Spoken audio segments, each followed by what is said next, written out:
हमारे नए गली न्यूज़ इंडिया चैनल को सब्सक्राइब करें और बेल आइकन दबाना ना भूलें। क्या कहेंगे, इनकलाब जिंदाबाद बोलिए। जिंदाबाद। मैं बोलता हूँ इनकलाब, इनकलाब जिंदाबाद, इनकलाब जिंदाबाद। तो मगर मुसलमानों को ऐसा क्यों लगता है कि बीजेपी हमारे साथ नहीं? बीजेपी को अपनी छवि मुसलमानों में सुधारने के लिए क्या प्रयत्न करना? मुस्लिम आपसे चाहता क्या है बीजेपी से? वो चाहता है कि उनका जो शरिया लॉ है वो सिक्योर रहे, वही चीज़ पर अटैक हो रहा है। मुस्लिम महिलाओं ने भर भर के वोट दिए। ये भी आपको अगर बूथ चेक करने तो एक प्रोपोगेंडा है बीजेपी की।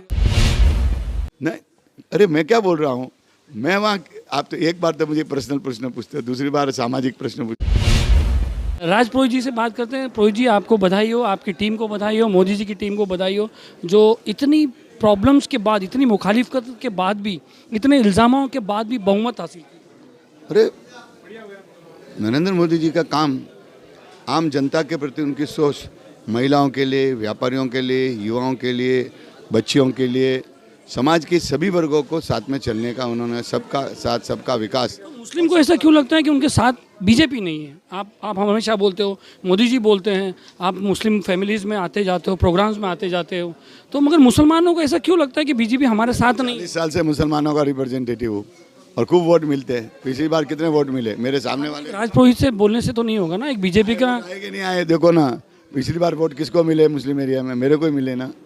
तो मेरा सोचना है कि कहीं ना कहीं मिसअंडरस्टैंडिंग है, वो दूर होगी। मिसअंडरस्टैंडिंग कैसे दूर होगी?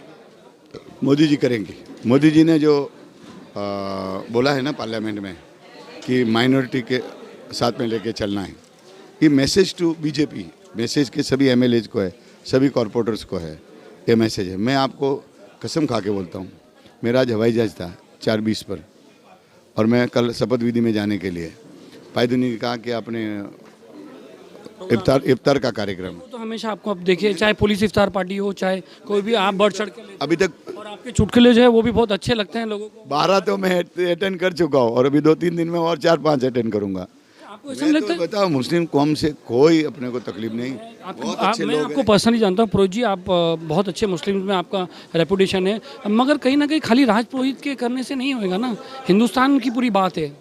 मैं प्रधानमंत्री हर आदमी आप जैसा बने तो और अच्छा रहेगा। प्रधानमंत्री जी ने 2-3 जगह जो बातें कही है ना, वो मुझे लगता है कि आने वाले समय में उन बातों पे वो अमल करेंगे और मुस्लिम समाज का जो विश्वास है वो जरूर भारतीय जनता पार्टी। तो ठीक है, सिक्योरिटी भी नहीं है, मुस्लिम्स को सिक्योरिटी नहीं लगता है, मॉब लिंचिंग होती है, बीफ के नाम पे मारा जाता है। दूसरी चीज़, अभी आप देखिए इलेक्शन के बाद से 3-4 केस आ गए। नहीं, कड़े कानून के लिए मांग होगी कि नहीं? अब देखें ना, इस जो ये हॉस्पिटल में है ना, एक बच्ची डॉक्टर को मार दिया उन्होंने। इंडिविजुअल केसेस के लिए आप पूरे कम्युनिटी और पूरे देश को जिम्मेदार मत करिए। बीफ केस तो इंडिविजुअल नहीं हुआ ना, बीफ तो एक बड़ा मसला है। कानून किसी को भी हाथ में लेने का पावर नहीं देते। कानून व्यवस्था, मैंने खुद स्टेटमेंट दिया है कि कानून, मैं गौ भक्त हूँ, पर इसका मतलब ये नहीं है कि किसी को मार डाले, किसी का मतलब ये नहीं है किसी का लॉन्चिंग कर देवे। और मुझे पूरा लगता है कि हिंदू समाज भी लॉन्चिंग के फेवर में नहीं है। कुछ ऐसे तत्व है जो कुछ ऐसे कभी कभी कर लेते हैं, और अलवर में भी किया, अभी वापस किया। हाँ, यही बोल रहे थे बीजेपी के टाइम हो रहा है, अभी कांग्रेस के टाइम हो रहा है। अभी कम से 12 रेप हो गए कांग्रेस के टाइम में, राजस्थान में रेप स्टेट बन गई। खुद हाईकोर्ट ने नोट लेने पड़ी कि ये सब हुआ है। मैं पूर्ण विश्वास है मेरा मोदी जी पे कि आने वाले समय में, एक बात और बताओ, मुस्लिम समाज ने भी खुल के बीजेपी में आना चाहिए। सिक्योरिटी नहीं फील कर, आप मेंबर तो बनो, मेंबर बनो। मुसलमानों को मारने की बात की जाती है, उनके रिजर्वेशन को रोका जाता है। महाराष्ट्र में आप देखिए, रिजर्वेशन बाकायदा कोर्ट के बोलने के बाद भी रिजर्वेशन नहीं दिया गया। मैं आपसे बता रहा हूँ, उसके लिए डेलीगेशन लेके बात करनी चाहिए। तो आपकी मेरी लास्ट टाइम बात आज अब तो ये चलिए, मैं अभी आपको बोलता हूँ कि मेरे साथ चलिए डेलीगेशन करने के लिए। मैं सीएम साहब को लेकर डेलीगेशन लेके चलने को तैयार हूँ। मैं जो मुद्दे हैं अभी जो उनका जो आर्की बिशप है ना, जो ईसाई के सबसे बड़े धर्मगुरु है पूरे इंडिया में, 3 है ऐसे वैसे, वो मेरे को अप्रोच किया। पुरोहित जी, क्या डेलीगेशन ले जाना जरूरी है? क्यों? अगर सीएम साहब के हाथ में पूरी नहीं, बातचीत, मुस्लिम कौम दोनों है, तो क्यों ना? लोकतंत्र में बातचीत से मसले हल होते हैं। तो क्या बातचीत होगी, तो अपने मुझे समझाओ सामने वाले को, और समझाने से हो सकता है कि मामला हल हो। लोकतंत्र में झगड़े से तो होने वाला नहीं, लोकतंत्र में तो समझाना पड़ेगा, उनसे बातचीत करनी पड़ेगी, उनको विश्वास में लेना पड़ेगा। तो मैं ये रोल अदा करने के लिए बीजेपी को अपनी छवि मुसलमानों में सुधारने के लिए, सॉरी मैं थोड़ा ऐसा बोल रहा हूँ कि बीजेपी को अपनी छवि मुसलमानों में सुधारने के लिए क्या प्रयत्न करना पड़ेगा? नहीं, दूसरी तरफ ये भी है कि मुस्लिम समाज ने भी बीजेपी को समझने की कोशिश करनी चाहिए और बीजेपी में एक्टिव होना चाहिए, सत्ता में एक्टिव होना चाहिए। हमारे जैसे जो लोग हैं जो मुस्लिम समाज के बहुत करीब है, उनके साथ मिल के एक नई पहचान बनाने की कोशिश करनी चाहिए। ये भी दोनों साइड से है, एक साइड से रास्ता नहीं, दोनों साइड से है। और मैं आपको ये जब आप कहेंगे कह रहा हूँ, मैं कहना वंदे मातरम बोलो और कुछ मौलाना का कहना है, ये कहना है कि माते की बात। आपके सुनिए, वो जो विधानसभा का जो मुद्दा है ना, वो किसी को हमने ज़बरदस्ती नहीं कहा, वो उन्होंने उस तरह से वहाँ पर लिया। मैं प्रश्न ले रहा था, हाँ मैं इंटरव्यू ले रहा था, पत्रकार इंटरव्यू ले रहे थे तमिलनाडु के विषय में कि तमिलनाडु में ऐसा हुआ है, तो तमिलनाडु में कहा गवर्नमेंट ने लिया है। इस दरमियान ये शख्स आए और उन्होंने इस तरह से बोला नहीं बोलेंगे, तब ये विषय शुरू हुआ। कोई अभी आपको आके कहे कि इनकलाब जिंदाबाद बोलिए, प्रो जिंदाबाद, मैं बोलता हूँ इनकलाब जिंदाबाद, इनकलाब जिंदाबाद।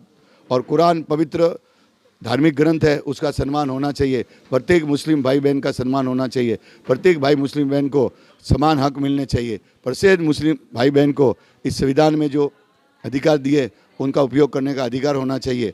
और जो लाइचिंग होती है, ये लाइचिंग नहीं होनी चाहिए। सभी धर्मों को, सभी भाषाओं को, सभी प्रांतों को, सभी इंसानियत को एक जैसा न्याय मिलना चाहिए। और जो भी इस न्याय की भाषा को तोड़ता है उसके विरुद्ध में कानूनी कार्रवाई होनी चाहिए, ये मैं कहना चाहता हूँ। ऐसी सोच हर बीजेपी लीडर की होना चाहिए। ऐसी सोच हर बीजेपी की लीडर की है और रहेगी।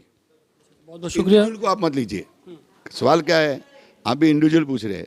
अब इतना बड़ा देश है, कितनी खोपड़ियाँ हैं, कहीं ना कहीं से मिसाल मेरे साथ ये सब भाजपा के कार्यकर्ता खड़े हैं, सबके दिमाग एक जैसे। ये सारे मुस्लिम भाई यहाँ थे इतनी से, सबके दिमाग एक जैसे। मुस्लिम आपसे चाहता क्या है बीजेपी से? वो चाहता है कि उनका जो शहरिया लॉ है वो सिक्योर रहे, वही चीज़ पर अटैक हो रहा है। हिसाब एक मुस्लिम की और कोई डिमांड नहीं है। बीजेपी की ज़्यादा से ज़्यादा मुस्लिम कभी कोई डेवलपमेंट की ज़्यादातर बात नहीं करता है, ना कोई हॉस्पिटल की बात करता है, ना कोई दूसरी फैसिलिटी की बात करता है। मुस्लिम सिर्फ ये बात करता है कि उनका जो शहरिया लॉ है उसको सिक्योर रखा जाए। नहीं, मुस्लिम बच्चों को आज के ज़माने के अनुसार उनको स्मार्ट बनाना चाहिए कि नहीं बनाना चाहिए? उनको साइंस, उनको मैथ्स और उनको इंग्लिश मदरसों में सिखानी चाहिए कि नहीं चाहिए? ये मैं आपको पूछना चाहता हूँ। ये तो माँ बाप का काम है, मगर जो एक सिक्योरिटी क्यों नहीं गवर्नमेंट की तरफ से नहीं, उनको कराना चाहिए। ये किया जा रहा है। ये सरकार, हमारी बीजेपी यही कह रही है कि मुस्लिम समाज के जो बच्चे हैं वो आने वाले समाज के चैलेंज। इसी हॉल में मैंने मीटिंग ली थी मुस्लिम बच्चों की। कौन यहाँ पर नहीं है? मुस्लिम शहरिया लॉ जो है, इसी हॉल में मैंने मीटिंग ली थी। बात एक हाथ में सारे कॉलेज में पढ़ने वाली बच्ची, एक हाथ में नहीं, कॉलेज में पढ़ने वाली मुस्लिम समाज की बच्चियों को, करीबन 150 बच्चियों को मैंने यहीं लिया था और मेरी करीबन 1.5 घंटे तक चर्चा चली बच्चियों ने, और मेरे साथ प्रश्न किए और मैंने उनके साथ प्रश्न किए, और उन्होंने अंत में बोले दुनिया की चीज़ और सुनिए, और एक धार्मिक चीज़, दोनों अलग है। मॉडर्न एजुकेशन में क्यों नहीं जाना नहीं माने, क्यों नहीं जाएंगे? जाएंगे। चाहिए? Science, maths, English secure feel नहीं करते, और बच्चे देखो अभी बच्चे बीजेपी से सिक्योर नहीं फील करते। सिक्योर करेंगे, और उस करने के लिए कुछ ऐसी परिस्थितियां निर्माण होनी चाहिए जिसमें एक दूसरे का विश्वास बढ़े, और उसमें रोल मैं अदा करने के लिए तैयार हूँ। हाँ पुरोहित साहब, एक आखिरी सवाल है, बहुत लंबा होते जा रहा है, आपके लोग भी रुके हुए हैं। आपको क्या लगता है मुस्लिम कम्युनिटी ने कितना वोट दी इस बार हिंदुस्तान में बीजेपी? काफ़ी जगह दी है, मैं बूथ आपको बता सकता हूँ, और मुस्लिम महिलाओं ने भर के वोट दिए। ये भी आपको अगर बूथ चेक करने तो एक प्रोपोगेंडा है बीजेपी की। अच्छा, तो बूथ चेक कर लो ना, जो हमारे बूथ है ना, वो आके मेरे ऑफिस में आके बूथ चेक कर लो कि मुस्लिम महिलाओं ने बीजेपी को वोट दिया कि नहीं दिया, आपके आंखें खुल जाएगी। यहाँ पे लोग आज़ादी दिला रहे हैं। नहीं, अरे मैं क्या बोल रहा हूँ, मैं वहाँ, आप तो एक बार तो मुझे पर्सनल प्रश्न पूछते हो, दूसरी बार सामाजिक प्रश्न पूछते हो, तो मैं करने, मैं प्रश्न क्या है, आपने कहा कि मुस्लिम समाज ने वोट दिए कि नहीं दिए? मैंने कहा कि सर्टेन पॉकेट्स में वोट दिए, और उसको अगर प्रूव करना हो तो मेरे पास बूथ वाइज लिस्ट है, वो बूथ वाइज लिस्ट में आप चेक कर लो। हर बीजेपी लीडर की ऐसी पुरोहित साहब से जैसी सोच होना चाहिए, पब्लिक जो है कांटेक्ट वैसे होना चाहिए।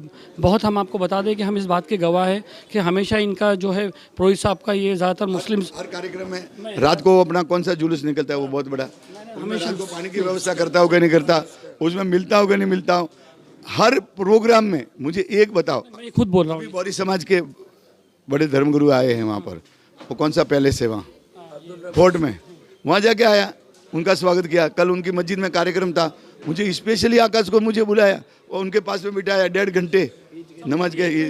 आकाश जी, रमज़ान ईद का प्रोग्राम है, आप भी ऐसे एरिया से जहाँ मुस्लिम ज़्यादा है।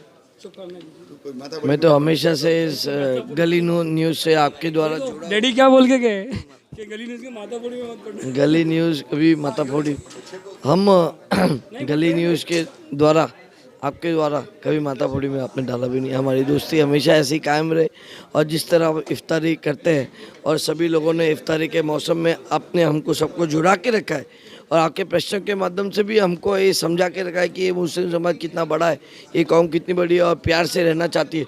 उसी प्यार से हम सब एक साथ में रहे।